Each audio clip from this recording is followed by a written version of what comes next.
Assalamualaikum warahmatullahi wabarakatuh. Apa kabar anak-anakku sekalian? Semoga kita dalam keadaan sehat walafiat dan tentunya masih tetap semangat belajar. Dan tidak lupa kita bersyukur kepada Allah Subhanahu wa taala atas nikmat yang telah diberikan kepada kita semua, sehingga mudah-mudahan nanti kita bisa berjumpa dan bertemu lagi kembali di sekolah seperti sedia kala. Amin. Baik, kita lanjutkan materi hari ini. Materi hari ini masih berkaitan dengan produk kreatif dan kewirausahaan, evaluasi dengan sub pokok bahasan, evaluasi dan pengendalian kualitas produk untuk siswa kelas 12 SMK untuk semester 1. Nama saya Muhammad Irfan SPD. Sebelum kita lanjut, jangan lupa like dan subscribe video ini untuk mendapatkan video-video selanjutnya. Oke, kita melanjutkan. Yang pertama, tujuan pembelajaran. Adapun tujuan pembelajaran yang kita capai, yang pertama, siswa dapat memahami tentang evaluasi produk. Siswa dapat memahami faktor evaluasi produk. Siswa dapat memahami penentuan kualitas produk dan pengendalian mutu. Kemudian, siswa dapat memahami pendekatan pengendalian kualitas produk. Yang kelima, siswa dapat memahami manfaat pengendalian produk. Selanjutnya, materinya ada 5 bagian. Yang pertama, kita bahas dulu pengertian evaluasi produk, faktor evaluasi produk, penentuan kualitas produk dan pengendalian mutu, pendekatan pengendalian kualitas produk, dan manfaat pengendalian kualitas produk. Ya, kita lanjut ya ke materinya. Evaluasi produk. Ya.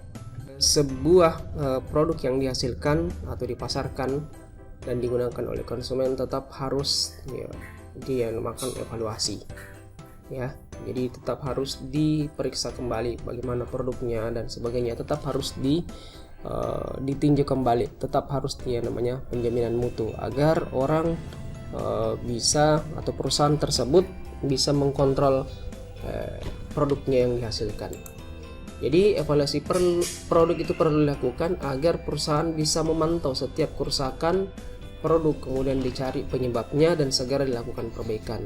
Ya, ini sangat penting sekali. Jadi evaluasi produk adalah evaluasi yang diarahkan untuk melihat hasil program yang akan dicapai sebagai dasar untuk menentukan keputusan akhir, kemudian diperbaiki, dimodifikasi, ditingkatkan, atau sekalian kalau tidak bisa ya dihentikan. Ya, kalau misalnya produk tersebut misalnya berbahaya dan ada yang memakan korban misalnya. Jadi itulah fungsinya dari evaluasi produk. Ya, tapi saya pikir jangan sampai dihentikan ya, kecuali memang bahaya itu baru dihentikan. Kalau masih bisa diperbaiki, dimodifikasi dan sebagainya, itu saya pikir lebih bagus. Oke, selanjutnya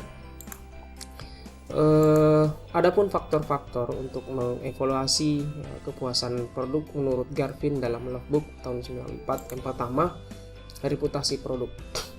Jadi reputasi produk ini tanggung jawab perusahaan terhadap produknya dengan melihat performance.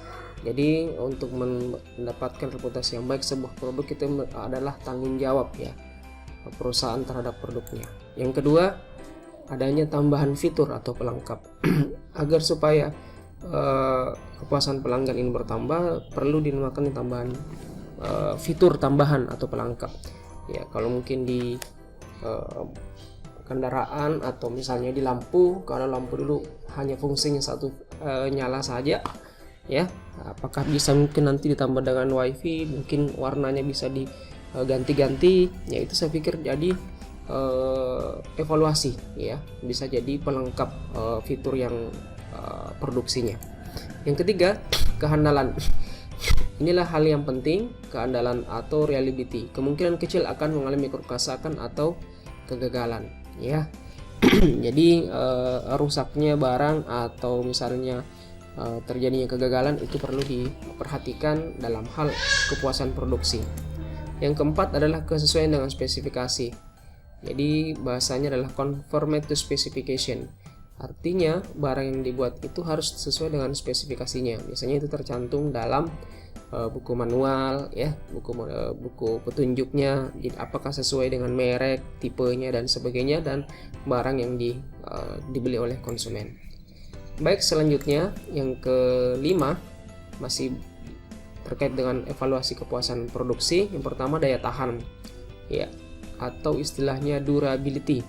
Ini berkaitan dengan berapa lama produk tersebut digunakan ya, berapa lama produk tersebut digunakan. Ini juga faktor yang penting dalam hal kepuasan produksi. Jangan sampai baru 1 tahun atau mungkin baru berapa minggu dipakai sudah rusak barangnya, berarti daya tahannya tidak bagus ya. Biasanya ini terkait dengan peralatan-peralatan elektronik misalnya.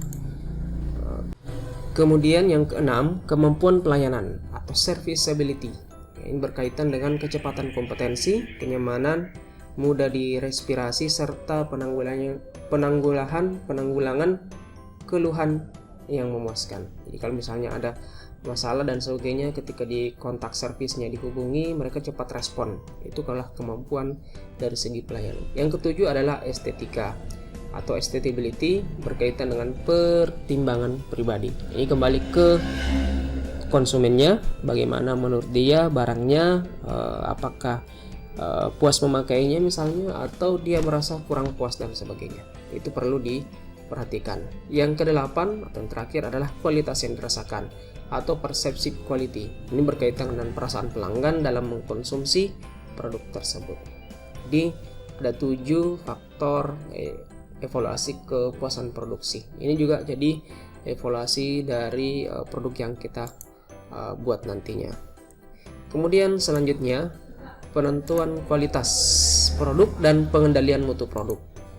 Yang pertama, kualitas produk pesaing ya, kita harus mengendalikan mutu. Jadi supaya bagus kualitas produk pesaing itu, kita paling tidak perusahaan menghasilkan produk kualitasnya hampir sama atau bahkan lebih bagus atau lebih baik daripada pesaing atau bahkan lebih.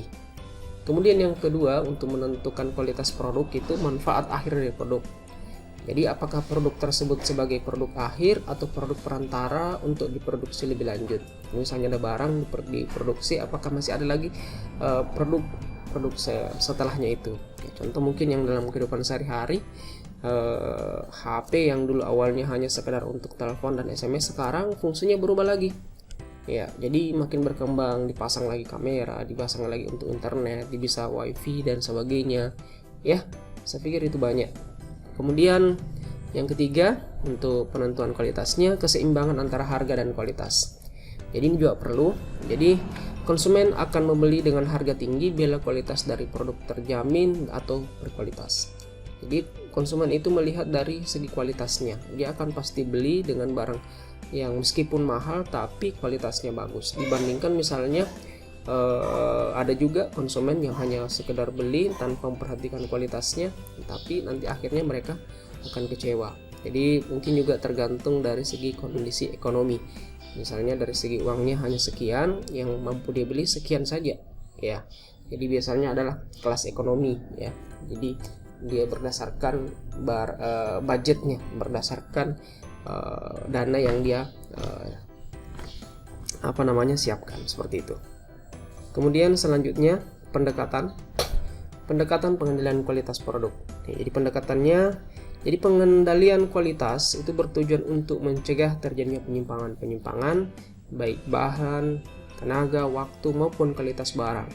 Jadi serta memperbaiki kesalahan-kesalahan yang pernah terjadi sebelumnya pada saat maupun setelah proses produksi. Inilah fungsinya dari pengendalian kualitas barang, itu untuk mengurangi terjadinya penyimpangan atau kerusakan, sehingga nantinya tidak boros atau tidak banyak membuang bahan, tenaga, untuk tentunya dari tenaga kerja, membuang waktu maupun kualitas barang, jadi serta untuk memperbaiki kesalahannya. Jadi nanti diharapkan kualitasnya itu terkendali. Jadi tidak asal buat produksi dan sebagainya, tapi kualitas itu yang tetap dijaga. Karena ini dampaknya adalah ke konsumen, seperti itu. Jadi pendekatannya ada beberapa. Yang pertama itu pendekatan masukan atau pendekatan input. yaitu menetapkan standar-standar yang sangat ketat terhadap spesifikasi bahan baku, diperiksa secara cermat. Jadi bahan baku yang digunakan itu diperiksa dengan bagus, termasuk dari hal tenaga kerjanya, bahan-bahannya itu harus berkualitas seperti itu. Kemudian pendekatan yang kedua, pendekatan proses. Jadi pekerja harus memahami pedoman dalam pelaksanaan proses produksi. Inilah bagian yang terpenting juga dari pendekatan proses. Jadi pekerja itu harus betul-betul cara kerjanya dengan memahami pedoman. Kalau misalnya ada petunjuk yang digunakan bahwa proses produksinya seperti ini, ya, dia harus berurutan dari sini ke sini, jadi ini selanjutnya dan selanjutnya. Jadi bisa dilangkahi ya seperti itu kalau dia secara proses.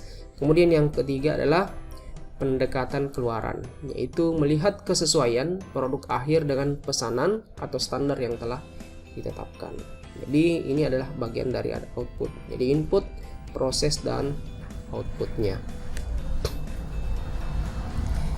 Jadi ada 3 pendekatan pengendalian kualitas produk. Pendekatan masukan, input, proses, dan keluaran. Selanjutnya, manfaat pengendalian kualitas produk. Yang pertama, tercapainya efisiensi, karena tidak ada pemborosan bahan baku atau pendukung, waktu dan tenaga kerja. Ya, tentunya akan lebih efisien kalau kita mengendalikan kualitas barang kita. Kemudian menekan biaya, sehingga biaya rata-rata dan harga jual menjadi lebih rendah. Ya, karena tadi ini efisien ya, sehingga akan biayanya makin berkurang dalam proses biaya produksi. Kemudian meningkatkan penjualan. Nah, karena kita mengendalikan kualitas, maka penjualan itu akan bertambah. Di samping itu, harga jual relatif rendah juga karena kualitas barang yang terjamin. Ya, tentunya kalau kualitas barang bagus, maka pasti akan laris di pasaran. Kemudian manfaat bagi konsumen akan merasa puas karena memperoleh barang atau produk yang berkelas dengan harga yang bersaing.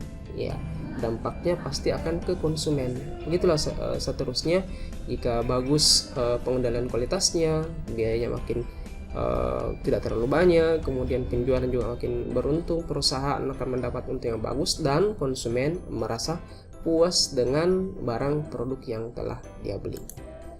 Oke, saya pikir itu saya ambil dari buku modul produk kreatif dan kewirausahaan oleh tim MGMP, kemudian buku produk kreatif dan kewirausahaan teknik instalasi tenaga listrik penerbit Andi. Oke, terima kasih atas perhatiannya, semoga bermanfaat video ini, materi ini. Jangan lupa like dan subscribe video ini untuk mendapatkan informasi video berikutnya. Terima kasih. Assalamualaikum warahmatullahi wabarakatuh.